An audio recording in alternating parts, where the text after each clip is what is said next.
Okay unit 6ကိုရောက်လာပြီ unit 5မှာတော့ present simple ကိုအဟိုးဝက်ချက် positive sentence တွေမှာသုံးတာကိုလေ့လာတယ်အခု unit 6မှာကျတော့ဒီ present simple ကိုပဲ negative sentence တွေမှာဘယ်လိုသုံးလဲဆိုတာကိုလေ့လာကြည့်အောင်ဟုတ်ပြီအဲ့တော့တစ်ချက်ကြည့်လိုက်present simple မှာ negative ပြောင်းခြင်းနဲ့ဆိုဘယ်လိုလုပ်ရမလဲ verb to do ရဲ့အကူအညီကိုခေါ်ရမယ်ဟုတ်ပြီနော်ဒီတိုင်း not လေးတွားပြီးတော့ထည့်လိုက်ရုံနဲ့မရဘူးနော် verb to do ရဲ့အကူအညီကိုခေါ်ရမယ်ကဲဒီစကားဝက်လေးကိုကြည့်လိုက်အောင်ဟုတ်ပြီနော် okay I we you they သူတို့ကိုကြတော့ကျွန်တော်တို့ဘာခေါ်မလဲ do verb to do not ဆိုပြီးတော့ပြောရမယ်ဟုတ်နော် not လေးတစ်လုံးနဲ့ထည့်လို့မရဘူးနော် do not ဥပမာကျွန်တော်လှုပ်တဲ့ I walk ကျွန်တော်လုံးမလို့ဆိုတော့ I do not walk ဒါပဲပေါ့ do not တစ်လုံးနဲ့ပြောတော့ don't ဒုက္ခပေါ့နော် contraction နဲ့ပြောရင် don't ပြည့်စုံပြောရင် do not okay ကျွန်တော်တို့ကြိုက်တယ် we like ကျွန်တော်တို့မကြိုက်ဘူးဆိုတော့ we don't like ဒါပဲပြောချင်တာ I we you they သူတို့ဘာနဲ့တွေ့ရမလဲdo not နဲ့တွေ့ပြီးတော့သွားရမယ်နောက်တစ်ခုကြည့်အောင် he she it ဒါလေးကျတော့ဘာနဲ့တွေ့ရမလဲ does not နဲ့တွေ့ပြီးတော့သွားရမယ်ကဲ does not เนาะခွဲပြီးတော့ပြောရင် does not ပေါ့ contraction နဲ့short form နဲ့ပြောမယ်ဆိုရင်တော့ဗာလဲ doesn't okay ဥမာသူလှုပ်တယ်ပြော he walks သူလုံးမလို့ဆိုတော့ he doesn't walk okay သူသဘောကျတယ် he likes သူသဘောမကျဘူးဆိုတော့ he doesn't like ဒါပါပဲဟုတ်ပြီနော် okay အဲ့တော့ I we you they ဒါလေးဆိုဗာလဲတွေ့မလဲ do not နဲ့တွေ့မယ် don't နဲ့တွေ့မယ်ဒီနေ့အမြင်ပြောမယ်ဆိုရင် subject က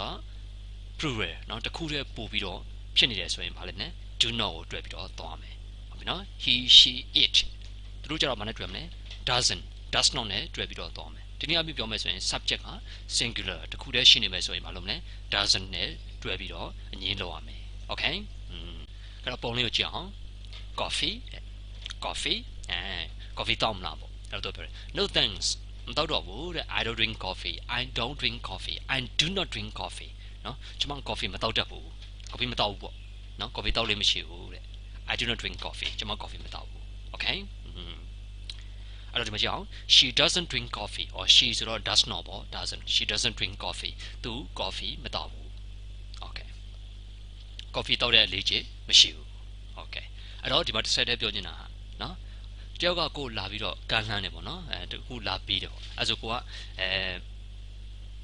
မလိုချင်ဘူးဆိုမလို့မလဲ no thanks ဘယ်လိုမလဲ no thanks တကယ်လို့လိုချင်တယ်တောက်မယ်ပေါ့အဲ့ဆိုဘယ်လိုမလဲ yes please ပြောမယ်နော်ညင်းနေဆိုရင် no thanks တော်ပြီမတောက်တော့ဘူးတကယ်လို့တောက်မယ်ဆိုရင် yes please အဲ့လိုပြောရမယ် okay အဲ့တော့ yes please လို့မပြောချင်ဘူးဆိုရင် I don't mind if I do အဲ့လိုပြောလိုက်ရနော် I don't mind if I do ဆိုတာတောက်မယ်လို့ပြောတာဟုတ်ပြီနော် I don't mind if I do okay ဒါတော့ရင်းနှီးတဲ့လူချင်းတွေမတော့မှာနော် I don't mind if I do တောက်မယ် okay ဒါပြောချင်တယ် okay နောက်တစ်ခုကြည့်အောင်သူကဘာပြောလဲ I don't like my job I don't like my job I do not like my job ကျွန်တော်လုပ်ကိုကျွန်တော်သဘောမကျဘူးဟုတ်ပြီနော် okay he doesn't like his job he doesn't ပေါ့ he doesn't like his job သူ့လုပ်ကိုသူသဘောမကျဘူး okay အဲ့တော့အောက်မှာ၃ချောင်းရေးပေးထားနော် okay he's တော့ဒီမှာ he is ပေါ့နော် okay he is သူကရေးရတော့ he is okay he's bored with his job သူ့လုပ်ကိုသူ bored ညင်းငွေနေပြီနော် he's bored with his job လုပ်ကိုညင်းငွေနေပြီ he's sick of his job sick of ဆိုတာခုနလိုပဲနော်စိတ်ကုန်နေပြီဒါကိုပြောနေတာနော် he's sick of his job သူ့လုပ်ကိုစိတ်ကုန်နေပြီ he's fed up with his job ဒါလည်းစိတ်ကုန်တာပဲနော် he's fed up with his job သူ့လုပ်ကိုသူစိတ်ကုန်နေပြီနော်ဒါမျိုးပြောလဲရတယ် he's bored with his job နော်ညင်းငွေနေပြီ he's sick of his job he's fed up with his job နော်စိတ်ကုန်နေပြီပေါ့မလုပ်ချင်တော့ဘူးဟုတ်ကဲ့ကဲဟုတ်ပြီနောက်ထပ်နမူနာကြားလေးဆက်ပြီးတော့ကြည့်အောင် I drink coffee but I don't drink tea okay I drink coffee ကျွန်တော် coffee တော့တောက်ပါတယ်တဲ့ but I don't drink tea ကျွန်တော်လည်းဖေးတော့မတောက်ဘူးတောက်တဲ့လေ့ကျင့်မရှိဘူး okay အဲ့တော့ I ဆိုတော့ drink မှာ s ထပ်ပေးစရာမလိုဘူးဟုတ်ပြီနော် I ဆိုတော့ s ထပ်ပေးစရာမလို I we you they သူတို့ရဲ့နောက်မှာလိုက်တဲ့ Korea တွေဟိုပါလဲ s တွေ es တွေထပ်ပေးစရာမလိုဘူးအဲ့လိုကြောင့် Sue drinks tea Sue ရတဲ့ tea လည်းဖေးတောက်တယ်အဲ့တော့ drinks မှာ s ထပ်ပေးရမှာဘာဖြစ်လို့လဲ Sue က singular subject တယောက်တည်းဖြစ်နေလို့လေ but she doesn't drink coffee she ဆိုတော့သူက doesn't ဖြစ်မှာလေ he she it ဒါတွေကသူကပါတော့ doesn't တော့ရတယ်လေဟုတ်ပြီနော်ဒီနေ့ပြောမယ်ဆိုရင် subject က singular တခုတည်းဖြစ်နေဆိုရင် doesn't တော့အဲ့တော့ she doesn't drink coffee သူ coffee မတောက်ဘူးကဲဆက်ကြည့်အောင် you don't walk very hard you don't walk you ဆိုတော့ don't ပေါ့ I we you they ဒါတွေက don't နဲ့တွေ့တယ်လေ you don't walk very hard you don't walk မင်းလုံးမလုံးဘူး very အလုံး hard ကပါလေစူးစမ်းပြီးတော့အဲ့တော့ you don't work very hard မင်းအလုပ်ကိုသိကြိုးစားပြီးတော့မလုပ်ဘူးဒါပြောချင်တာ okay ဟုတ်နော် ကဲဆက်တော့မယ် we don't watch television very often okay we don't watch ကျွန်တော်တို့မကြည့်ဘူး television TV မကြည့်ဘူး very often ဆိုတော့မကြမလို့ often ဆိုတော့မကြเนาะအဲ့တော့ we don't watch television very often ဆိုတော့ကျွန်တော်တို့ TV မကြမကြဖြစ်ဘူးတိတ်မကြည့်ဖြစ်ဘူးဒါပြောချင်တာ okay ကဲဆက်တော့မယ် the weather is usually nice the weather is ရာသီဥတုဟာ is ဖြစ်တယ် usually များအားဖြင့်တော့ nice တာရတယ်เนาะရာသီဥတုကများအားဖြင့်တော့တာရတယ် it doesn't rain very often it ဆိုတော့ doesn't ပြန်ပေါ့ he she it ဒါတွေက doesn't နေ it doesn't rain မိုးမရွာဘူး very often အဲ့တော့မိုးသိပ်မရွာဘူးเนาะခဏမိုးမရွာဘူးမိုးသိပ်မရွာဘူး okay ကဲဆက်သွားမယ် Gary and Nicole don't know many people okay အဲ့တော့ Gary and Nicole ဆိုတော့နှစ်ယောက်ဖြစ်နေတယ်เนาะ prove ရဲ့ subject ပေါ့အဲ့တော့ don't နဲ့တွဲပြီးတော့ doesn't ဆိုပြီးသုံးလို့မရဘူးလေဟုတ်ပြီနော် Gary and Nicole don't know many people don't know မသိဘူး many people many ဆိုအများကြီး people ဆိုလူအဲ့တော့ many people ဆိုတော့လူတွေအများကြီးမသိဘူးပြောချင်တာသူတို့မှအသိမိတ်ဆွေသိမရှိဘူးဒါကိုပြောချင်တာဟုတ်ပြီနော် okay အဲ့တော့ဒီ unit မှာလမ်းကြုံပေါ့တခါတည်းသင်ပေးချင်တာလေးတစ်ခုရှိတယ်အဲ့ဒါဘာလဲဆိုတော့ဒီမှာကြည့်အောင် adjective noun ဒါဘာပြောလဲဆိုတော့ adjective ဟာတဲ့ noun ကိုထူပြတယ်เนาะ adjective ဟာ noun ကိုတွားပြီးတော့ထူပြတယ် adjective ဆိုတော့နာမဝိသေသနာနာမဝိသေသနာဟာ noun နာမ်ကိုတွားပြီးတော့ထူပြတယ်ဟုတ်ပြီနော် adverb ကြတော့သူကအများကြီးထူပြလို့ရတယ်เนาะ verb ကိုလည်းထူပြလို့ရတယ် adjective ကိုလည်းထူပြလို့ရတယ် adverb ကိုလည်းထူပြလို့ရတယ် sentence ကိုလည်းထူပြလို့ရတယ်เนาะ verb ကရိယာကိုလည်းထူပြလို့ရတယ် adjective နာမဝိသေသနာကိုလည်းထူပြလို့ရတယ် adverb ကရိယာဝိသေသနာကိုလည်းထူပြရတယ်နောက် sentence ကိုကြောက်တစ်ကြောင်လို့လည်းပဲထူပြလို့ရတယ်ဟုတ်ပြီနော်ဒီ adverb ကအများကြီးထူပြလို့ရတယ်ကဲဒီမှာကြည့်အောင်ဒီမှာနော် you don't work very hard မင်းအလုပ်ကိုသိကြိုးစားပြီးတော့မလုပ်ဘူးအဲ့တော့နှမျိုးရေးကြည့်အောင်ဘယ်လိုရေးမလဲ you don't work hard enough ဆိုတာလုပ်တဲ့လောက်မလုပ်ဘူးဒါပြောချင်တာနော်ဖြစ်တဲ့လောက်မဖြစ်ဘူးလုပ်တဲ့လောက်မလုပ်ဘူးအဲ့ဒါ enough not enough ပေါ့နော် not နဲ့ enough နဲ့တွဲပြီးတော့တောင်းတယ် you don't work hard enough နော်အဲ့တော့မင်းဟာအလုပ်ကိုကြိုးစားတဲ့လောက်ကြိုးစားပြီးမလုပ်ဘူးဒါပြောချင်တာအဲ့တော့ဒီမှာ hard ကကြိုးစားပြီးတော့ဆိုတော့ adverb ကရိယာဝိသေသနာနော်အဲ့တော့ adverb နဲ့ enough ကိုတွဲပြီးတော့တောင်းထားတယ်နော် you don't work hard enough မင်းဟာအလုပ်ကိုကြိုးစားတဲ့လောက်ကြိုးစားပြီးမလုပ်ဘူး okay ကျွန်တော်တို့ကြောင်း I don't have enough money okay ဒီကြောင့်သူက enough နဲ့ noun နဲ့တွဲပြီးတော့သုံးထားတယ်နော် money ဆိုတာပိုက်ဆံဆိုတော့ noun ပဲလေနာမ်ပဲလေနာမည်မှန်သမျှနာမ်ကိုအဲ့တော့ I don't have ကျွန်တော်မှမရှိဘူး enough လိုလောက်တော့ money ပိုက်ဆံနော်လိုလောက်တဲ့ပိုက်ဆံကျွန်တော်မှမရှိဘူးကျွန်တော်မှပိုက်ဆံလိုလောက်မရှိဘူး okay အဲ့တော့ပြောချင်တာကenough ကို adverb နဲ့တွဲပြီးတော့ adverb plus enough ဆိုတဲ့ပုံစံနော် hard enough အဲ့လိုလည်းသုံးလို့ရတယ်နောက်တစ်ခုက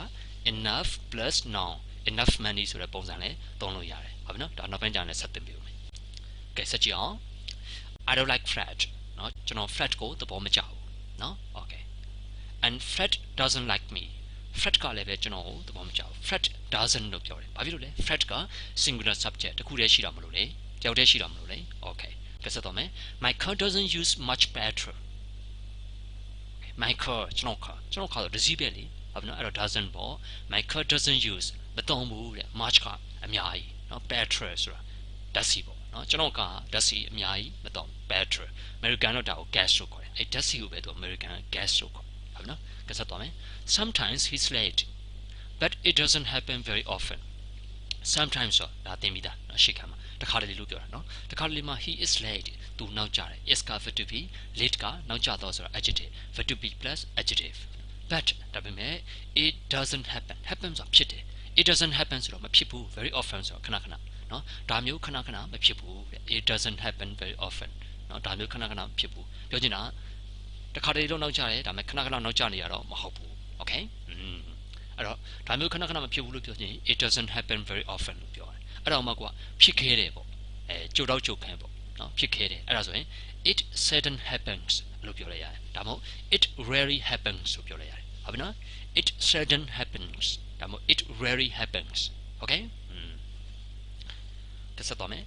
I don't like washing the car I don't like washing the car washing ဆိုရေးစီးတာလေ the car နော် I don't like ကျွန်တော်မကြိုက်ဘူး washing ရေးစီးရတာ the car ကားကိုရေးစီးရတာကျွန်တော်မကြိုက်ဘူး okay I don't do it very often I don't do it အဲ့တော့ကျွန်တော်မလုပ်ဘူး very often ခဏမလုပ်ဘူးတိတ်မလုပ်ဘူးเนาะကားရေးစီးတာကျွန်တော်တိတ်မလုပ် okay ဆက်သွားမယ် Sarah speaks Spanish เนาะ Sarah ဆိုတာတယောက်တည်းလေတယောက်တည်းဆိုတော့ speaks မှာ s ပါเนาะ singular ဆိုတော့ Sarah speaks Spanish เนาะ Sarah ဟာ space စကားပြောတယ် space စကားပြောတတ်တယ် but she doesn't speak Italian she so doesn't ပေါ့နော် she doesn't speak Italian သူက Italy စကားတော့မပြောတတ်ဘူးပေါ့ okay ဆက်တော့မယ် Bill doesn't do his job very well Bill ဟာ Bill ဆို singular လေတယောက်တည်းလေအဲ့တော့ doesn't ပေါ့ Bill doesn't do his job doesn't do ဆိုမလုပ်ဘူး his job သူ့လုပ်ကိုမလုပ်ဘူး very well ဆိုအလွန်ကောင်းစွာဟုတ်နော်အဲ့တော့ Bill ဟာသူ့လုပ်ကိုကောင်းမလုပ်ဘူး okay အဲ့တော့ဒီလိုပြောလိုက်ရတာပဲ Bill doesn't do his job well enough well က adverb enough နော် adverb plus enough ပုံစံနဲ့ရေးထားတယ်နော် Bill doesn't do his job well enough Bill ဟာသူ့လုပ်ကိုကောင်းတဲ့လောက်ကောင်းအောင်မလုပ်ဘူးနော် well ကကောင်းစွာဆိုတော့ okay ဆက်တော့မယ် Paula doesn't usually have breakfast have က eat ကိုပြောတာဟုတ်နော်အဲ့တော့ Paula ဟာတဲ့ Paula ဆိုကြောက်တယ်အဲ့တော့ doesn't ပေါ့နော် usually have breakfast usually များဖြစ်တော့ Paula ဟာမနေ့စာစားလေမရှိဘူးဟုတ်ပြီနော်အဲ့တော့ usually sometimes always ဒါရှေ့ခါမှသင်မိတာဗါလေ adverb or frequency အခြေရွေးတဲ့ကိုပြတဲ့ adverb တွေဘယ်မှာထားဒီမှာဘယ်မှာထားလဲ doesn't ဆို happen verb ရဲ့နောက်မှာထားတယ်ဟုတ်ပြီနော် main verb ရဲ့ရှေ့မှာထားတယ် happen verb ရဲ့နောက်မှာထားတယ် verb to be ရဲ့နောက်မှာထားတယ်ဟုတ်ပြီနော်ရှေ့ခါပြန်ကြည့် okay အဲ့တော့ဒီမှာတခုသတိထားဖို့ပါဟုတ်ပြီနော်ဟိုမှာ do not does not သူတို့ရဲ့နောက်မှာလိုက်တဲ့ verb ကဒီမှာ infinitive ဒါမှမဟုတ် base form မူရင်းဖြစ်ရမယ်နော် STEST ပါလို့မရဘူးဟုတ်ပြီနော် do not does not did not ဒီတော့မသိရသေးပါဘူးနော် okay do not does not did not သူတို့ရဲ့နောက်မှာလိုက်တဲ့ verb က verb infinitive ဒါမှမဟုတ် base form ဟုတ်ပြီနော်လုံးဝမူရင်းဖြစ်ရမယ် STEST EG တွေပါလို့မရဘူးဒါလေးတော့သတိထားဟုတ်ပြီနော်ဒီမှာကြည့်လေ I do not walk he does not walk နော်ဒီမှာတော့ he walks မှာ s ပါတယ်လေဒါပေမဲ့ he does not walk မှာဒီမှာ s မပါတော့ဘူး does not ပါနေပြီကို walk မှာ s ထည့်စရာမလိုတော့ဘူးဒါလေးတစ်ခုတော့သတိထားရမယ်ဟုတ်ပြီနော်